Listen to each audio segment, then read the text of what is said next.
Então, aqueles que ainda não abriram o texto de Josué, capítulo 6. Josué, capítulo 6. Verso de número 20.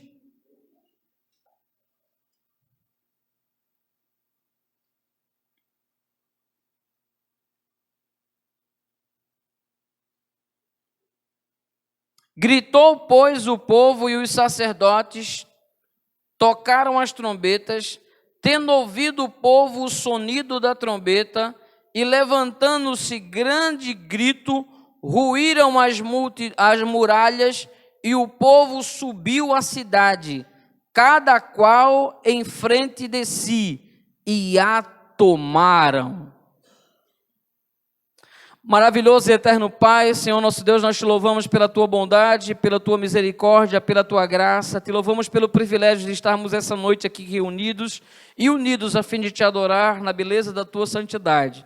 Te louvamos pelo texto sagrado lido nessa noite e te suplicamos que através do teu Santo Espírito o Senhor possa nos trazer entendimento daquilo que o Senhor deseja nos falar a partir dela. Que o Senhor possa nessa noite nos alimentar, edificar e consolar, exortando as nossas vidas a viver segundo o teu querer e segundo a tua vontade.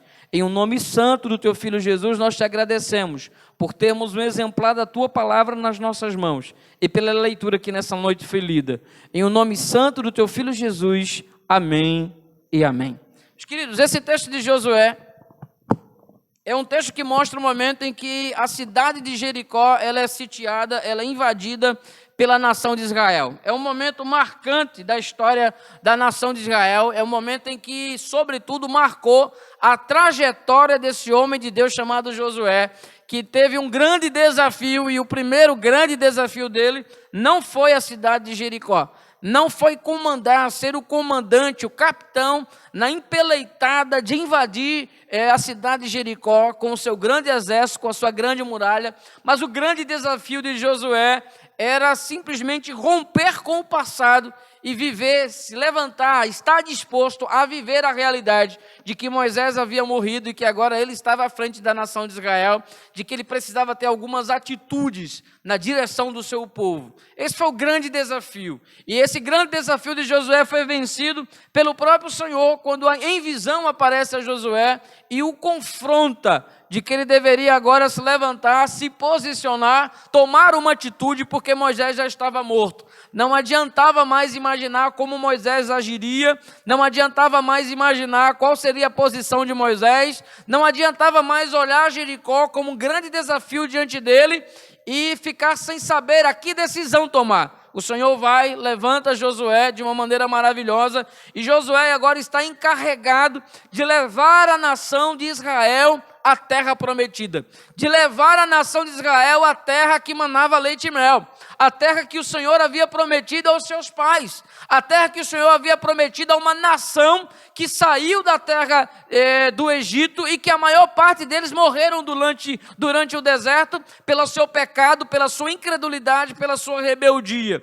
Josué e Caleb foram os únicos que saíram da terra do Egito e estavam experimentando o milagre agora de entrar na terra que manava leite e mel, daquela nação tão numerosa que um dia fora escravo no Egito e que o Senhor prometeu entrar naquela terra que manava leite e mel. Apenas aqueles 2 homens foram achados dignos, apenas aqueles 2 homens foram achados dispostos a entrar na terra prometida, pois havia fé nos seus corações, havia certeza nas promessas de Deus, havia convicção de que Deus era com Moisés e que Deus também seria com eles, de que da mesma maneira que o Senhor disse que daria aquela terra, o Senhor era fiel para cumprir tal promessa. O tempo passou, Moisés já não estava mais, Deus levanta Josué e a grande dificuldade de agora lidar com a posição de líder, substituir um líder como Moisés não é uma atitude fácil. Imagina numa grande empresa que teve a oportunidade de ter um dos brilhantes gerentes sobre aquela empresa,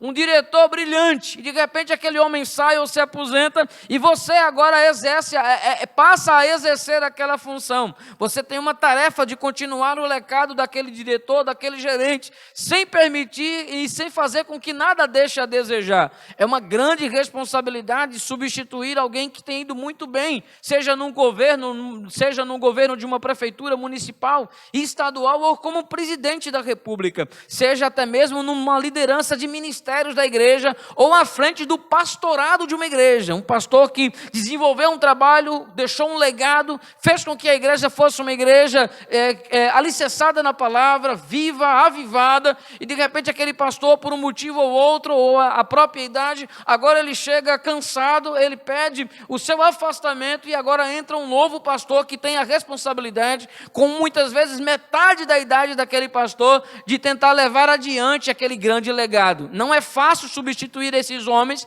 né? E muito menos seria fácil substituir um homem como Moisés, o grande profeta Moisés, um homem que foi usado de uma maneira extraordinária por Deus, o homem que saiu do palácio, foi para o deserto, foi para as ovelhas, mas que Deus o tirou de uma maneira poderosa e colocou para governar a nação de Israel, durante o período tão importante de formação, onde a incredulidade prevaleceu, onde a idolatria prevalecia, onde a rebeldia, por muitas ocasiões, fez com que o coração de Moisés fosse abatido. Mas Josué teve nele um grande exemplo e um grande líder, que agora substituir não era uma tarefa fácil.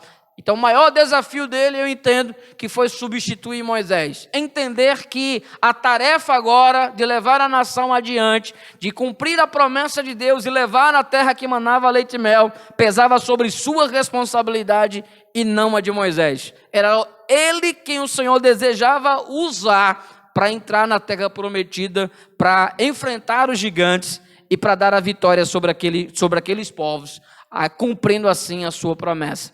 O segundo grande desafio de Moisés é o que é registrado nesse capítulo. O segundo grande desafio de Josué é registrado nesse capítulo que acabamos de ler. A cidade de Jericó era uma potência naquela época. Entre as cidades que faziam parte daquela terra que manava leite e mel, na Canaã, Jericó era uma potência em vários sentidos. Sobretudo na questão de ser uma fortaleza, rodeada por uma grande fortaleza. A cidade de Jericó era uma cidade extremamente protegida. E essa proteção que tinha fazia com que os inimigos vissem Jericó como quase imbatível naquele momento sobre aqueles povos ao seu redor. Enfrentar Jericó não era uma tarefa fácil, sobretudo para um povo que havia saído do deserto sem os armamentos necessários. Como pessoas que passaram os últimos 40 anos no deserto, vivendo como camponeses, pescando, arando a terra para sobreviver e sentindo a provisão de Deus através do maná e do cuidado do Senhor sobre as suas vestes, e colocando a coluna de nuvem durante o dia, colocando a coluna de fogo durante a noite. Como esse povo podia enfrentar, com todas as limitações, com todas as dificuldades, eles podiam fazer frente a um exército como o exército de Jericó. O exército de Jericó era já visto, algumas pessoas tiveram a oportunidade de ir, os espias foram à terra prometida, os espias tiveram a oportunidade de estar em Jericó, e viam e sabiam perfeitamente que tratava-se de homens de guerra, homens gigantes, de que era quase impossível para a nação de Israel, que havia saído da terra do Egito, e aquela que lá estava agora, né, a geração futura, entrar na terra de Jericó, diante do desafio daqueles homens que se encontravam lá. Era uma missão impossível. Ninguém apostaria nessa guerra de que Jerusalém, de que o povo judeu, de que os israelitas pudessem vencer aquela batalha. Era uma guerra que estava perdida, não havia possibilidade. Não havia possibilidade de entrar na cidade de Jericó, não havia armamentos para travar uma guerra, não havia possibilidade. Os homens não eram tão experientes, nem tão robustos como eram os moradores de Jericó. Então a tarefa era quase que impossível. Foi assim que relataram os espias. É impossível tomarmos aquela cidade. É fato de que aquela cidade mana leite e mel. É fato que as uvas, as frutas que lá tem, são algo fantástico, são maravilhosos. Enche os nossos olhos. Mas é um desafio grande demais para cada um de nós. É muito grande.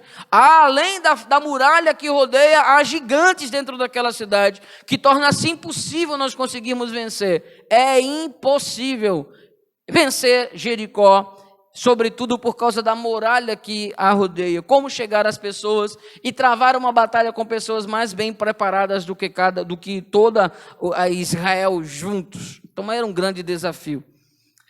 Novamente, tanto Josué como Caleb tiveram a oportunidade de ver essa realidade.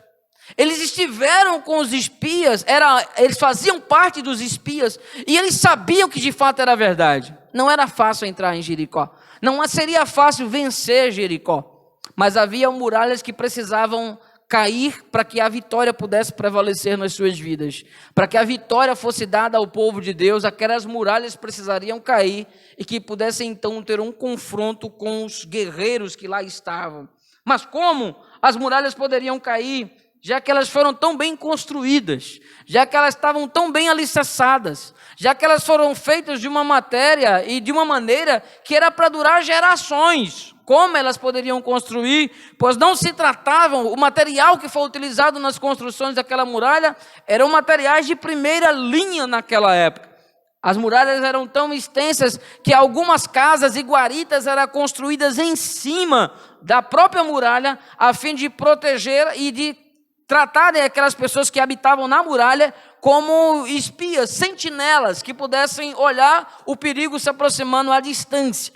Era uma cidade fortificada, era uma fortaleza que dificilmente a nação de Israel podia encontrar um ponto fraco, né? Encontrar alguma parte do muro que tivesse rachado, um portão que pudesse ser forçado, a fim de causar o efeito surpresa para os habitantes de Jericó. Tudo isso foi pensado, tudo isso foi calculado, e talvez o fato de Josué parar sentado, olhando a cidade de Jericó, era justamente como guerreiro, como capitão, como alguém que era experimentado na guerra, observar e dizer: como é que nós vamos? Eu estive naquela cidade, eu sei o potencial daquelas pessoas, eu sei o potencial de guerra que eles têm, eu estive e passei por dentro daquela muralha. Como nós vamos conseguir uma estratégia para vencer, para derrubar aquela muralha e para conseguir tomar essa cidade? As muralhas existiam, isso era um fato. Não havia possibilidade de tomar a cidade sem primeiro passar pelas muralhas. E algum tempo atrás, nós tivemos a oportunidade de fazer um aniversário de uma igreja lá no sertão, e utilizamos justamente a questão de ultrapassando barreiras, muralhas, e conquistando vitórias. E quando eu estava pensando nessa ministração, nesta pregação, me veio à mente aquele tema lá atrás, há muitos anos atrás, derrubando muralhas e conseguindo vitórias. E quando nós pensamos, meus queridos, nas muralhas que também tem na nossa vida, porque todos nós temos as muralhas, eram um obstáculo que precisaria ser vencido para que a nação de Israel conseguisse atingir o seu objetivo. As muralhas que existiam naquela época, com toda a sua extensão, com toda a sua finalidade, eram um obstáculo que precisava ser vencido para que a nação pudesse conseguir a sua vitória. E quando nós pensamos na nossa vida pessoal, na nossa vida espiritual, nós também encontramos alguns obstáculos na nossa vida.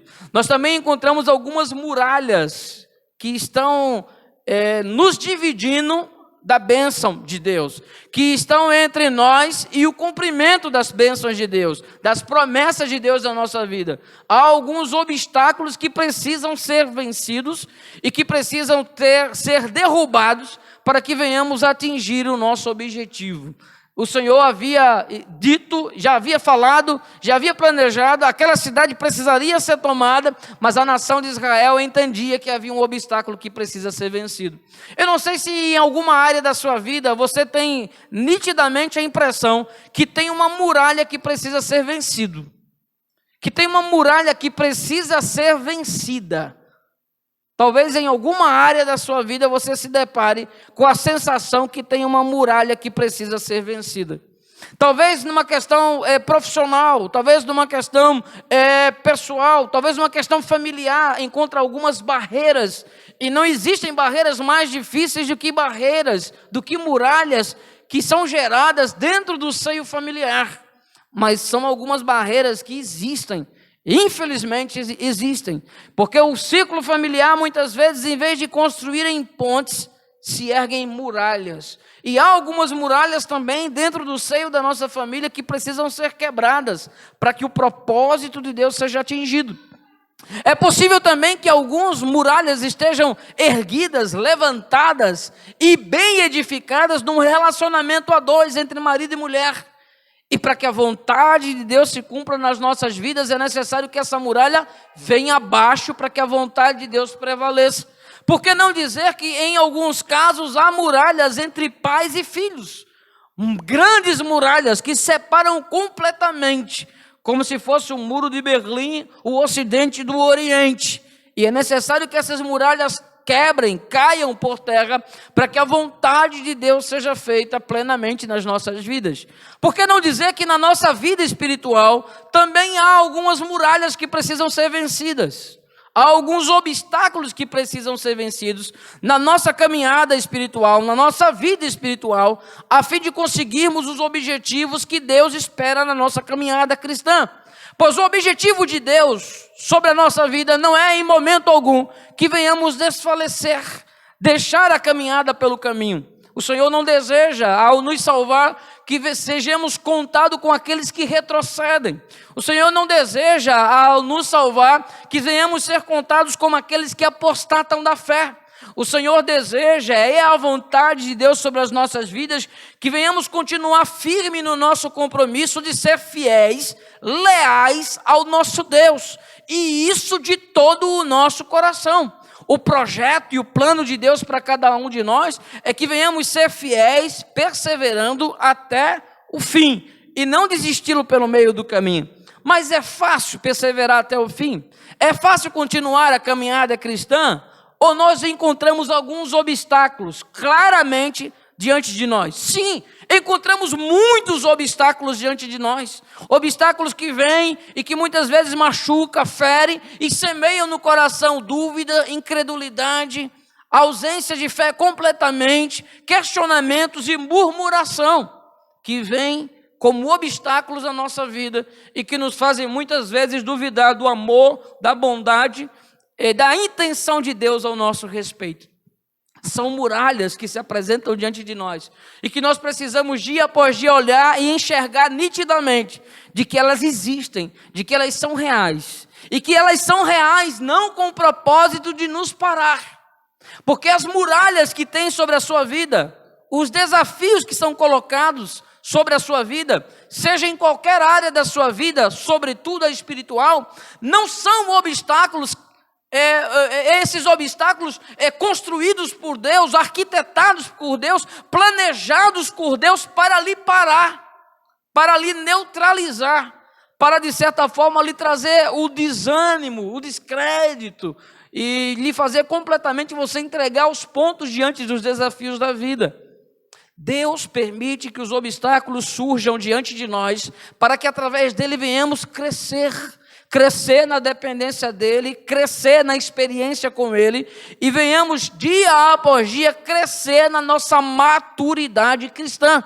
À medida que os obstáculos aparecem na nossa vida e com maturidade, com fé em Deus, olhando somente para ele, temos a convicção de ultrapassar. À medida que conseguimos ultrapassar os nossos obstáculos, nós somos fortalecidos ainda mais.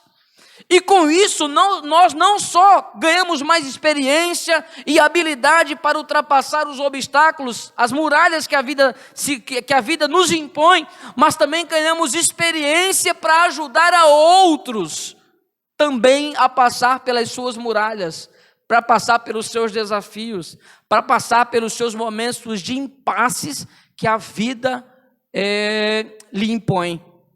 E isso é claro, porque todos nós enfrentaremos essas muralhas. Não é à toa que o Senhor Jesus nos disse que no mundo nós teríamos aflições. No mundo, você vai ter oposição. No mundo, você vai ter muralhas, você vai ter obstáculos que precisam ser vencidos. O cego Bartimeu teve alguns obstáculos na sua vida. Clamou, né? Alguém chegou e disse, não, fica aí, ele não vai te ouvir, a multidão, todos os empecilhos que tinha. Quais são os seus obstáculos? Quais são as suas muralhas? O que é aquilo que tem impedido você de chegar aonde Deus quer que você chegue? O que é que tem impedido? Porque Deus tem um projeto nas nossas vidas. Deus tem um plano na nossa vida. E certamente o plano e o projeto de Deus não é nos deixar na estagnação espiritual, estagnados espiritualmente. O projeto de Deus é que venhamos crescer cada dia mais. O projeto de Deus. Mas diante dessas certezas, como nós podemos então encontrar nas Escrituras e nessa passagem ferramentas que vão nos ajudar a vencer os nossos obstáculos, a vencer as nossas muralhas, a vencer os nossos desafios? Será que nós conseguimos encontrar nessa passagem, no capítulo 6 do livro de Josué, algumas ferramentas claras, nítidas, que o texto vai nos apresentar, que vão nos ensinar a como nós podemos conseguir sobrepujar os nossos desafios e as nossas muralhas que estão diante de nós? O primeiro texto nos diz a seguinte, o primeiro versículo do capítulo 6 nos dá a seguinte informação: ora, Jericó estava rigorosamente fechada por causa dos filhos de Israel. Ninguém saía e ninguém entrava. Essa informação é resultado do cerco que Israel faz a Jericó. Lembra que eles vão rodear a cidade? E vão passar 7 vezes durante a cidade, e eles acabam arrodeando toda a cidade. Era um exército armado, e eles estavam arrodeando a cidade, e por causa da nação de Israel, as portas de Jericó, as entradas de Jericó foram fechadas.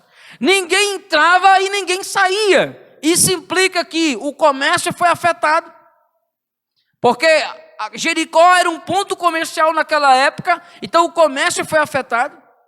Não havia pessoas entrando para comprar alguma coisa, nem pessoas saindo com as suas exportações, nem importando, nem exportando mercadoria de Jericó.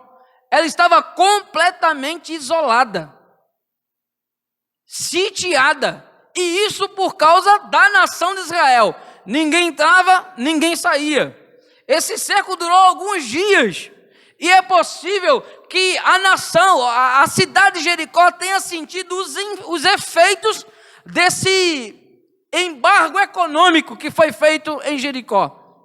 É possível que eles tenham sentido o impacto desse cerco feito a Jericó, na economia, na alimentação, em algumas áreas da vida normal de Jericó, começaram a ser afetadas. É possível que alguns alimentos podem ter, de certa forma, sentido o peso da ausência do comércio, da ida e vinda do comércio. É possível, quem sabe, que Jericó começou a sofrer em algumas áreas da questão da água, da questão da estrutura de água, ou da questão da alimentação daquela cidade, daquela grande cidade, que agora estava privada, fechada, encurralada, apesar de terem grandes homens, guerreiros, mas dentro da sua fortaleza estavam presos. Ninguém saía, ninguém entrava. Se aquele cerco durasse, era possível que a fome em algum momento se instalasse na cidade de Jericó e forçasse os habitantes de Jericó a se posicionarem, de saírem e combaterem, teriam uma guerra mano a mano, sem terem como privilégio a muralha. Teriam que partir para o campo aberto sem encontrarem a proteção na muralha. Com fome, com o tempo passasse, a fome seria algo evidente, e com a fome evidente, seriam forçados a partir para uma guerra armada em campo aberto, sem a proteção das muralhas.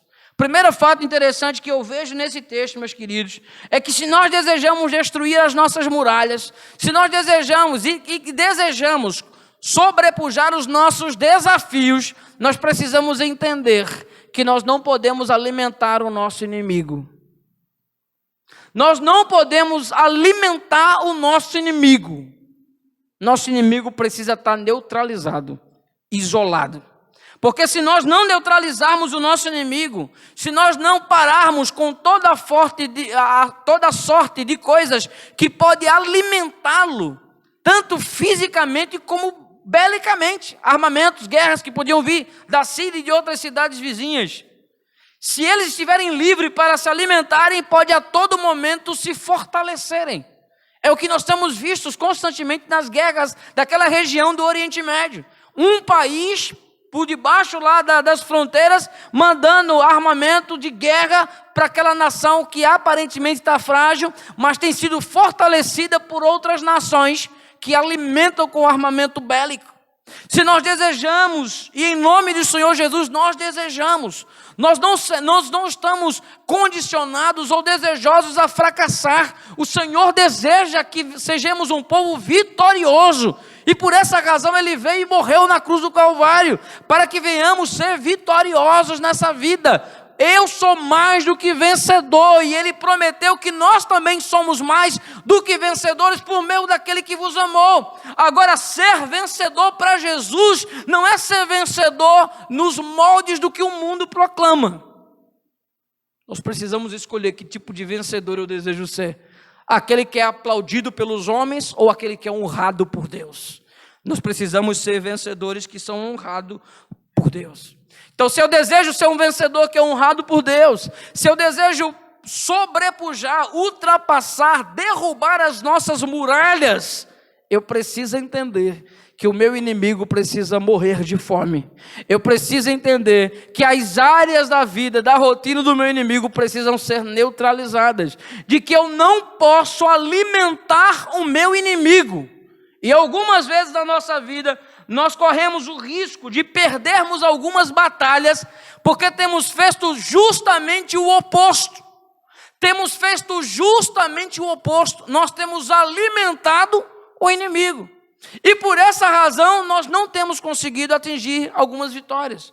E por essa razão, as muralhas que existem e que estão diante de nós, elas se tornam maiores do que elas realmente são. Por quê?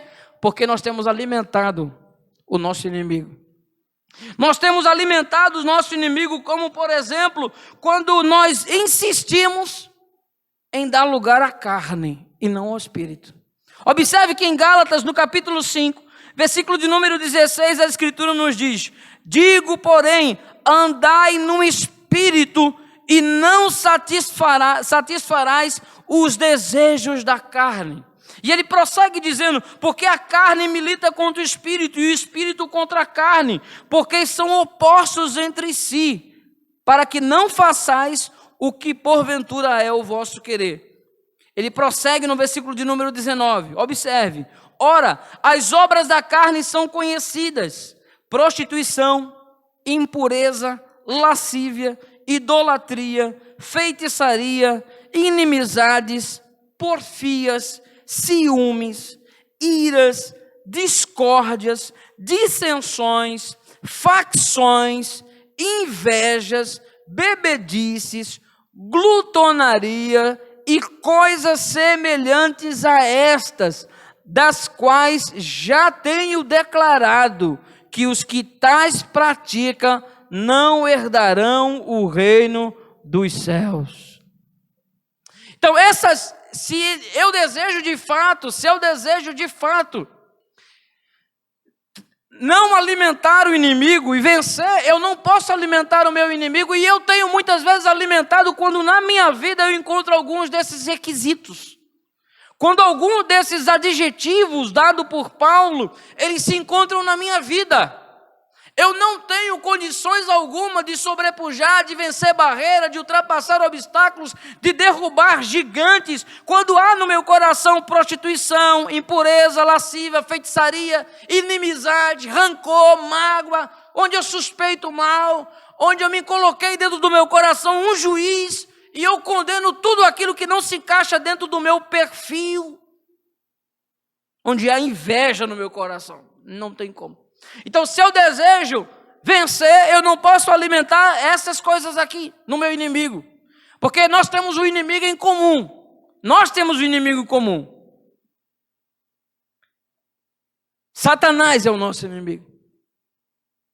Ele deseja acabar com a nossa vida. Ele deseja destruir tudo que é bom, tudo que é louvável. E é por essa razão que nós precisamos entender que esse inimigo feroz, que anda ao nosso derredor como um leão, a fim de nos tragar, de nos destruir, ele não pode ser alimentado. E ele é alimentado quando no meu coração abre espaço para coisas semelhantes a essas coisas e coisas semelhantes a essas. Então, se eu desejo vencer as minhas vitórias, ultrapassar as barreiras, eu preciso entender que essas situações não podem fazer parte da minha vida. Eu preciso entender que essas características que ele coloca aqui, de obras da carne, não podem mais ser evidenciadas na vida de alguém que nasceu de novo, da vida de alguém que professa a fé em Cristo Jesus, alguém que abre os lábios para dizer que vai para o céu. Não há possibilidade das duas coisas se encaixarem. As obras da carne não fazem parte mais do nosso coração. E se você deseja vencer, você não pode alimentar o inimigo com essas coisas e coisas semelhantes a essa.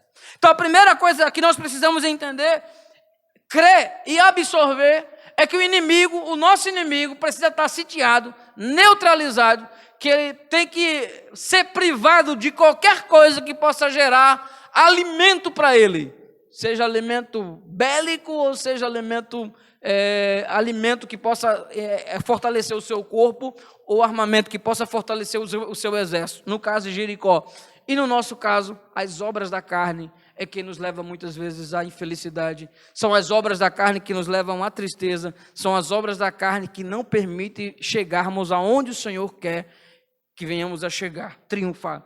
Outra verdade que nós precisamos entender quando nós abrimos o texto, é que nós precisamos, para ultrapassar as barreiras, vencer os obstáculos, sitiar o inimigo, deixar ele isolado, ele vai morrer de fome, ele não vai ser alimentado, o inimigo não vai ser alimentado, ele não vai ser alimentado pelas minhas fraquezas, pelos meus complexos, pelos meus pecados de estimação, porque os meus pecados foram lavados na cruz do Calvário, e há uma busca constante de eu viver de uma maneira que agrada o coração de Deus. A segunda verdade que eu preciso entender, se eu desejo sobrepujar, derrubar as minhas muralhas e conseguir a vitória, é que eu preciso confiar em Deus.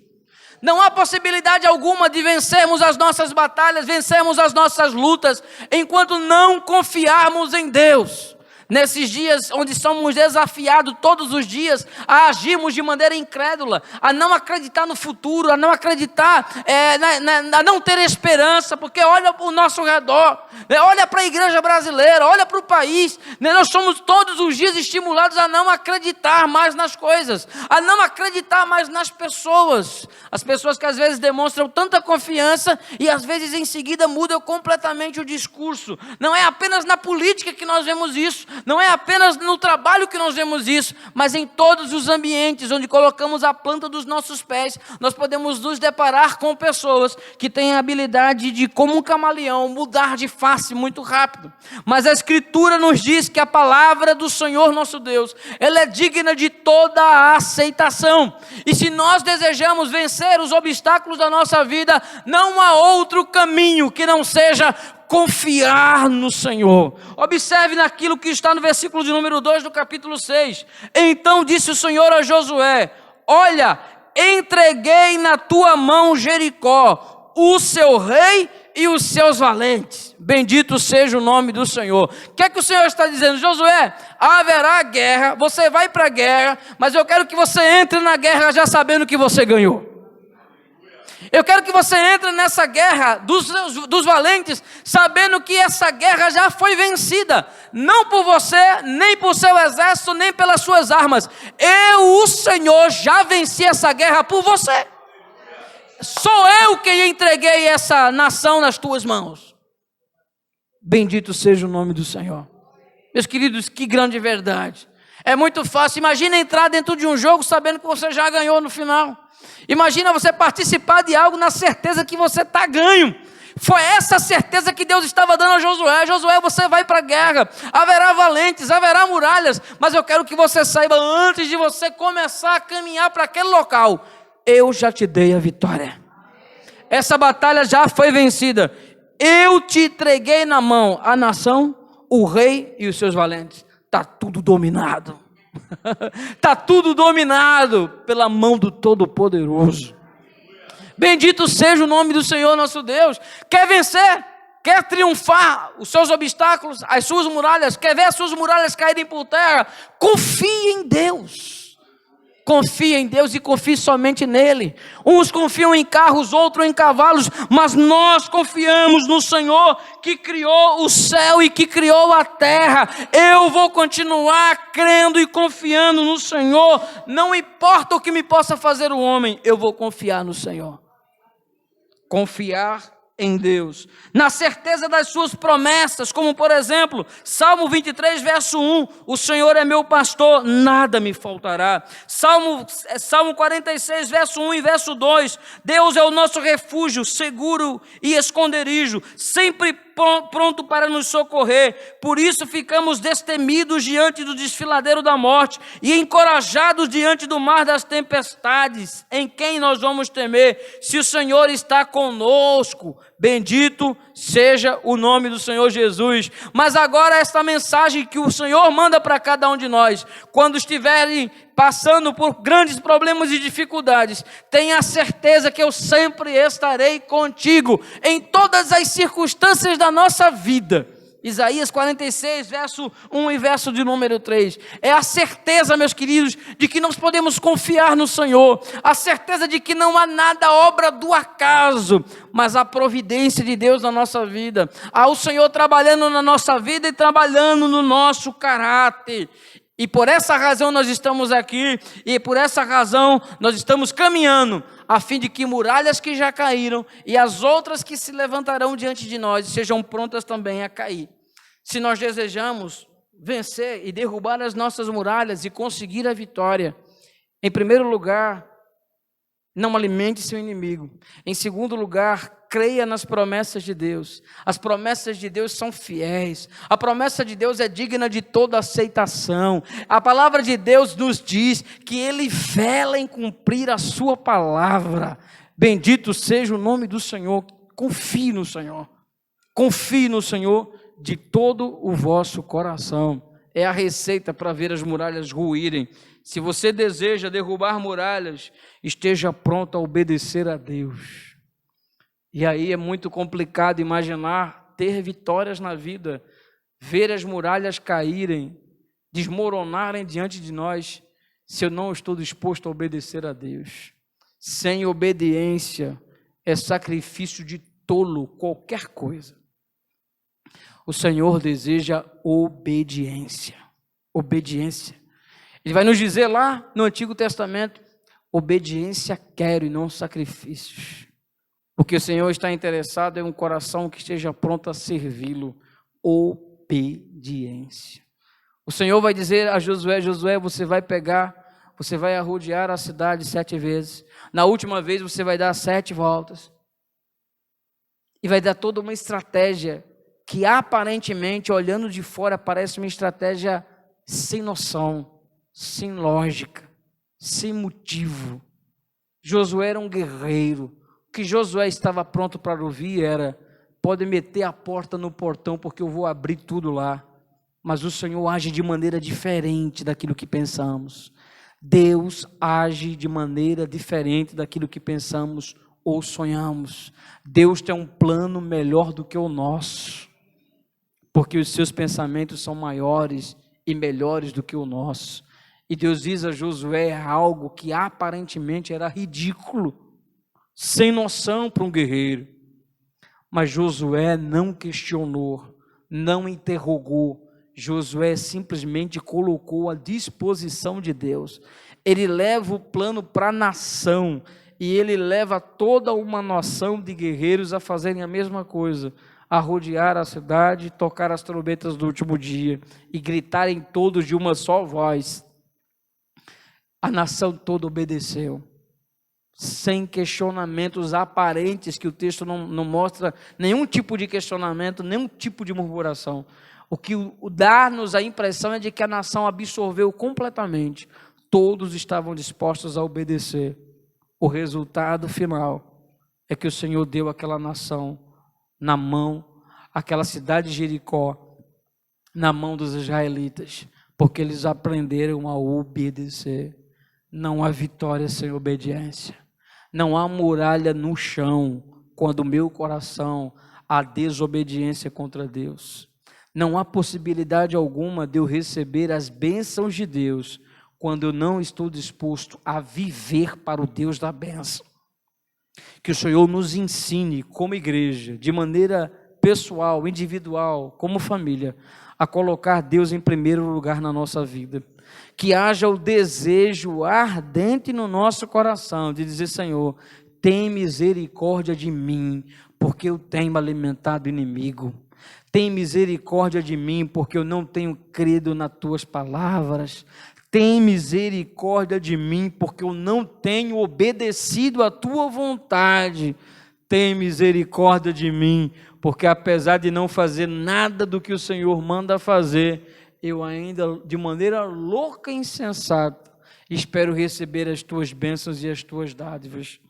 Tem misericórdia, Senhor, de cada um de nós, e que o Senhor esteja lapidando as nossas vidas, e que haja disposição nos nossos corações, para dizer, como o Senhor disse a Josué no capítulo 1, no verso de número 7, tão somente ser forte e muito corajoso, para ter descuidado de fazer segundo tudo o que meu servo Moisés te ordenou. Não te desvie, nem para a direita, nem para a esquerda, para que sejais bem-sucedido. Em algumas traduções tem próspero, por onde quer que andares. A receita da prosperidade, a receita da bênção, a receita de vencer obstáculos, de derrubar muralhas e de conseguir vitória. Não alimente seu inimigo, creia na palavra de Deus e esteja pronto a obedecer. Não há promessa para desobediente, não há promessa para os que recuam, não há promessa para os que voltam para trás. A promessa é para aqueles que vencem. Ao que vencer, darei do maná escondido, e nela um novo nome. Ao que vencer, se assentará na mesa com Abraão, Isaque e Jacó. Ao que vencer, comerá do maná escondido. Ao que vencer, darei vestes brancas. Ao que vencer, darei uma coroa. Ao que vencer, darei um novo nome. Ao que vencer, habitará num novo céu e na nova terra. A promessa é para aquele que vence os seus obstáculos, que vence as suas muralhas, e na certeza de que ele já venceu por nós. Lembra o que o texto nos disse? Josué, capítulo 6, verso 2. Josué, só para nós dois. Josué, eu já venci Jericó. Eu já lhe entreguei na tua mão, ela e o seu rei.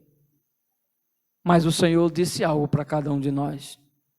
No mundo tereis aflições, como eu já citei, mas tem de bom ânimo. Eu venci o mundo. Vocês são mais do que vencedores, por meio daquele que vos amou. Nada nos separará do amor de Deus que está em Cristo Jesus, nosso Senhor. Porque a nossa leve e momentânea tribulação resultará para nós um peso de glória muito excelente. Promessa nós temos, só precisa não alimentar, crer e obedecer. Que Deus abençoe a todos em nome do Senhor Jesus.